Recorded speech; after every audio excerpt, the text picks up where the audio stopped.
Et si t'es vierge ou si t'en connais une, écoute bien. Parce que ce signe est probablement le plus sous-estimé du zodiaque. Et aujourd'hui on répare ça, la Vierge. 6e signe du zodiaque. Né entre le 23 août et le 22 septembre. Gouverné par Mercure comme les Gémeaux, mais utilisé très différemment. Là où les Gémeaux parlent, la Vierge analyse. Les qualités, elles, sont redoutables. Première chose, la Vierge, c'est la rigueur incarnée. Elle voit ce que personne ne voit. Les détails, les incohérences, les failles dans un plan, elle les repère instantanément. C'est un super pouvoir déguisé en exigence. L'intelligence de la Vierge est méthodique et profonde. Elle ne parle pas pour ne rien dire. Quand elle prend la parole, c'est réfléchi, précis, pertinent. Dans un monde de bruit, la Vierge apporte du signal. Leur fiabilité est absolue. Si la Vierge dit qu'elle fait quelque chose, c'est fait. Dans les délais, bien fait, souvent mieux que demandé. C'est la personne qu'on appelle quand ça doit vraiment marcher.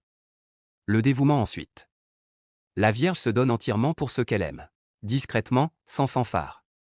Elle sera là à 6 heures du matin pour t'aider à déménager sans que tu aies à demander 2 fois. Et leur sens pratique ? Inégalé. Problème concret, solution concrète. La Vierge ne rêve pas, elle construit. Elle transforme le chaos en ordre avec une efficacité presque troublante. Les défauts, parce qu'on dit tout ici. Mais parlons franchement. La Vierge, c'est aussi le perfectionnisme paralysant. Quand rien n'est jamais assez bien, on finit par ne rien terminer. Ou pire, on ne commence pas, de peur que le résultat soit imparfait. La critique. Oh, la critique de la Vierge. Elle voit les défauts de tout et elle le dit. Pas par méchanceté, c'est sincèrement pour améliorer. Mais à force de pointer ce qui cloche, les gens se sentent jamais à la hauteur. L'anxiété chronique ensuite. La Vierge anticipe tout, prévoit tout, planifie tout et s'inquiète quand même. Son cerveau tourne en permanence sur ce qui pourrait mal se passer. Le repos mental, c'est son grand défi. La froideur apparente. En public, la Vierge peut sembler distante, froide, difficile d'accès. En réalité, elle est profondément sensible, mais elle protège ça férocement. Les murs sont hauts avant qu'on gagne sa confiance. Et l'autocritique féroce. La Vierge est encore plus dure avec elle-même qu'avec les autres. Elle se juge sans relâche, doute de sa valeur, minimise ses succès. C'est son ennemi intérieur numéro 1. La conclusion.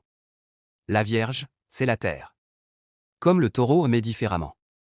C'est une terre cultivée, travaillée, précise.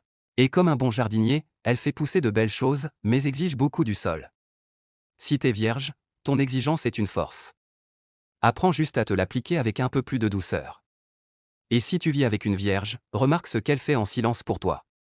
C'est là que se cache tout son amour. Commente en dessous, t'es vierge et tu te reconnais ?